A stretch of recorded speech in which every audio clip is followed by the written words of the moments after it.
आज व्यंजन संधि की अष्टुक्त संधि लेकर उपस्थित हुए हैं, जबकि व्यंजन संधि में 6 संधियां होती हैं। पहला है अच्युत संधि, कुत्त संधि, जसत्व संधि, चतुर्थ संधि और अनुस्वार संधि, और 6वां नंबर है परस्वर्ण संधि। तो इसमें से हम पहले नंबर को लेकर उपस्थित हुए हैं, अच्युत संधि। उसके सूत्र हैं अस्तो अश्ना अश्चु, अस्तो अश्ना अश्चु। अब इसका अर्थ क्या है? अस्तो का मतलब क्या हुआ, अश्ना का मतलब क्या हुआ और अश्व का मतलब क्या होता है? तो आइए इसके बारे में हम समझते हैं। अश्ना का अर्थ है स और च। अश्ना का अर्थ है स और च, और अश्व का अर्थ है स और च वर्ग हो जाता है, यानी अस्तो अश्ना अश्व, और अस्तो का अर्थ है स और त वर्ग। तो ये 3 शब्द आपको 3 कैटेगरी से मिलेंगे। अब नियम नंबर 1, नियम नंबर 1 में हम देखते हैं कि सकार का सकार। अब सकार क्या है और सकार क्या है? सकार का मतलब यह है सीटी वाला स और सादे वाले स। सकार, सकार मतलब सीटी वाला नहीं, सादा स, और सकार का मतलब हुआ सीटी वाला स। इसका दोनों का मतलब यही है कि सकार के स्थान पर सकार हो जाना। नियम नंबर 2, नियम नंबर 2 में यह कहा गया है कि त वर्ग और बटा च वर्ग, यानी त वर्ग का च वर्ग हो जाना।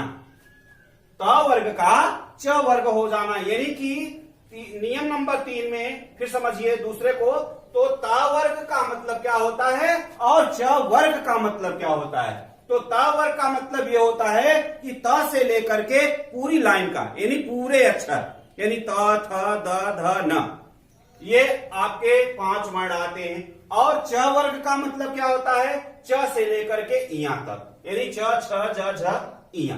तो जितने वर्ण त वर्ग में हैं उतने ही च वर्ग में आते हैं। अब हमने पिछले वीडियो में ये बताया था कि पहले के साथ पहला, दूसरे के साथ दूसरा, और तीसरे के साथ तीसरा, चौथे के साथ चौथा, और 5वें के साथ 5वां हो जाता है।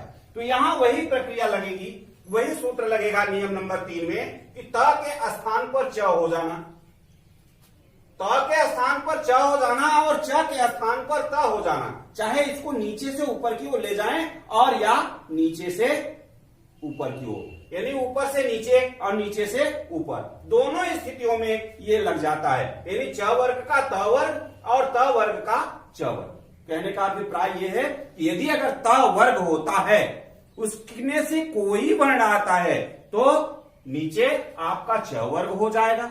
च वर्ग का यानी पहले के साथ पहला, दूसरे के साथ दूसरा, तीसरे के साथ तीसरा, चौथे के साथ चौथा, और 5वें के साथ 5वां हो जाता है। आइए हम थोड़ा सा इस व्याख्या को समझ लें, तब आगे उदाहरण में चलते हैं।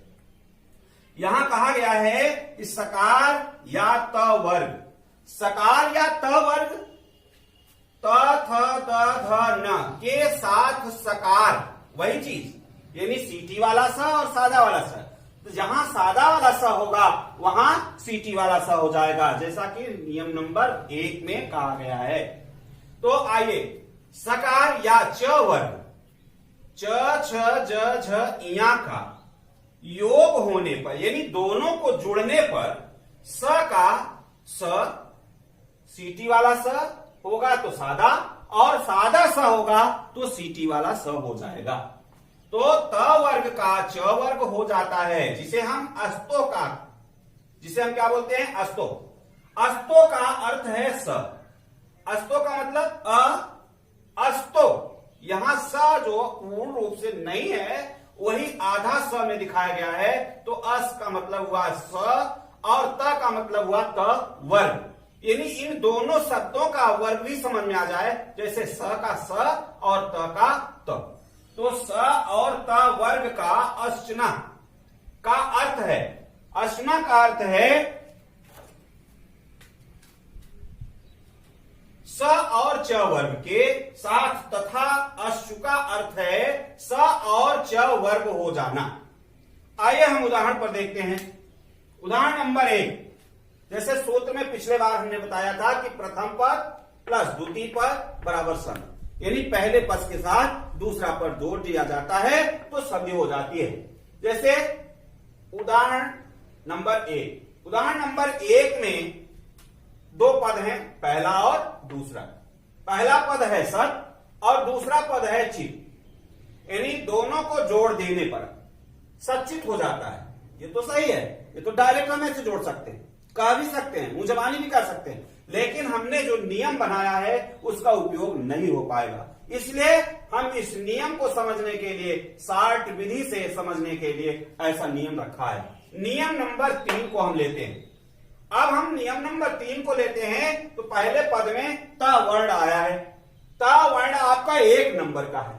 अब जब 1 नंबर का है तो इसके स्थान पर च हो जाना चाहिए। क्यों? क्योंकि पहले ही मैंने बताया है कि पहले के साथ पहला, तो पहला क्या है? त। जब यहां पूर्ण आंसर वाले चिट में आएगा उसमें देखा जाएगा कि यदि च है तो च हम देख लेते हैं। च नियम नंबर 1 का नीचे वर्ण है, 1 नंबर का। अब इसके ऊपर क्या है? त।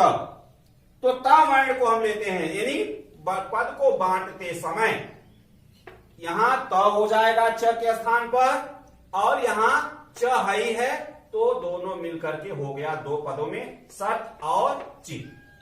सत और चित, तो सत और चित जो है वो यहां च के डबल होने से एक च के स्थान पर त हो गया। हमने पहले भी कहा है कि पहले नीचे से या ऊपर, ऊपर से या नीचे, दोनों स्थितियों में ऐसे वर्ण बन जाते हैं।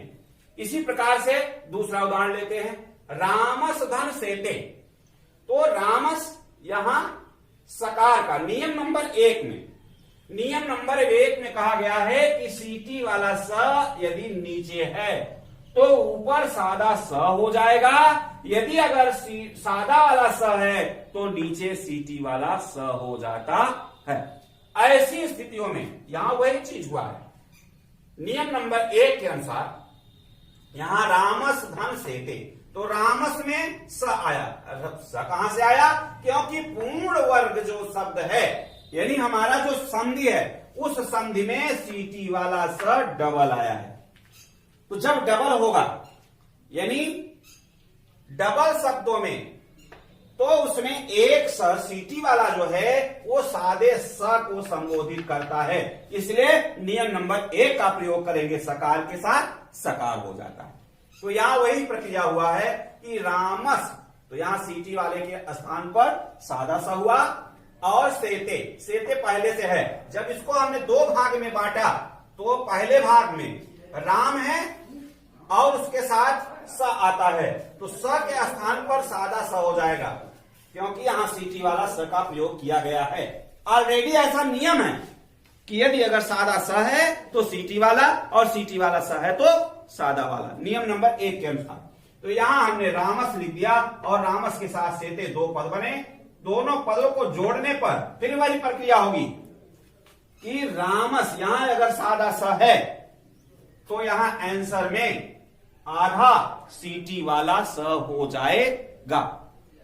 अब नियम उदाहरण नंबर 3 को देखते हैं। उदाहरण नंबर 3 में 2 पद बनाया हमने। शब्द था आपका कश्चित। कश्चित शब्द में कस, कस धन चित, कस और चित को जोड़ने पर कश्चित हो जाता है। ये ऑलरेडी है, लेकिन अब नियम देखा जाए तो यहां स सादा वाला है। अब नियम नंबर 1 में सादा स आपका ऊपर है, तो अब यहां क्या हो जाएगा? सादे वाले स के स्थान पर सीटी वाला स हो जाएगा, नियम नंबर 1 के अनुसार। इस प्रकार से आपको इतनी बात समझ में आ गई होगी कि कहां से कौन सा वर्ण लिया गया। फिर आते हैं उदाहरण नंबर 4 में। उदाहरण नंबर 4 में है सज्जन शब्द। सज्जन शब्द में अब देखा जाए ज वर्ण आता है। अब हम पद को छोड़ देते हैं, हम वर्ण को लेते हैं, यानी संधि को लेते हैं। तो संधि में हमारा है सज्जन, और सज्जन में ज वर्ण आया है डबल बार, एक आधा और एक पूरा। तो जो हाफ वर्ण है उस हाफ वर्ण को हम लेते हैं। तो चलिए लिए ज को उठाया हमने। अब ज को देखेंगे कि नियम नंबर 3 में कहां पे है। ज लिया हमने, च छ ज आपका तीसरे नंबर का है। जब ये नियम नंबर 3 में तीसरे नंबर का हो जाता है तो हम देखेंगे तीसरे नंबर का ज यहां मिला, तो अर्थात इसके कहने का मतलब यह है कि वही नियम होगा, पहले के साथ पहला, दूसरे के साथ दूसरा और तीसरे के साथ तीसरा। बहुत ही शार्ट विधि में मैंने बताया है और समझ वाले बच्चे समझ भी जाएंगे। तो ज के स्थान पर द, तो हमने जब दो भाग में वितरित किया इसको तो सद यानी वो द जो है वो यहां आकर के प्रथम पद में जुड़ गया और यहां हो गया सद। यहां हुआ जब सद तो ये दोनों जुड़ गए तो अलग अलग शब्दों में हुआ पहला पद और दूसरा पद। तो पहला पद हुआ सद और दूसरा पद हुआ जन। अब अगर दोनों को जोड़ देते हैं तो आपका संधि होगा सज्जन। तो इस प्रकार से आपको समझ में आ गया होगा कि पहले के साथ पहला, दूसरे के साथ दूसरा और तीसरे के साथ तीसरा। तीसरा वर्ण आपका ज था इसलिए मैंने द लगाया, यदि अगर द होता तो हम ज लगाते, ऐसा नियम है। अब देखते हैं उदाहरण नंबर 5। उदाहरण नंबर 5 जो है बहुत ही समझने की बात है। सारलिंग जय। अब सारलिंग जय में देखा जाए तो नियम नंबर 3 से अगर हल किया जाए तो यहां क्या है ग, तो ग वर्ण तो इसमें है ही नहीं है, अंगा वर्ण इसमें है ही नहीं है, तब क्या है उसे खोजा जाएगा। इसमें एक चीज देखना पड़ेगा कि यहां जो वर्ण है अ, अब अ वर्ण जो है वो नियम नंबर 3 से मिलान नहीं करता। अब जब नियम नंबर 3 से मिलान नहीं करता तो हमें अन्य नियमों में जाना पड़ेगा। तो जब अन्य नियमों में जाना पड़ेगा तो नियम नंबर 1 में देखते हैं सकार का है, सकार का भी नहीं मिलता। फिर हम नियम नंबर 2 में जाएंगे तो नियम नंबर 2 से ये बिल्कुल तो मिलान नहीं करता, इसलिए हमें नियम नंबर 1 से ही मिलान करना पड़ेगा, क्योंकि हमारे और भी नियमों के अनुसार ये फंसता नहीं। तो हमने देखा कि यहां अंगा है, अंगा में जो अंग ऊपर लगता है उसमें आधा स दर्शाया जाता है, इसलिए यहां सकार का सकार हुआ और यहां अंग आया, इसलिए ये सारलिंग और सारलिंग जय हुआ। सारलिंग जय में पूर्ण वर्ण बन जाता है, इसलिए ये पूर्ण वर्ण आपका नियम नंबर 1 से मिला। अब देखते हैं उदाहरण नंबर 6।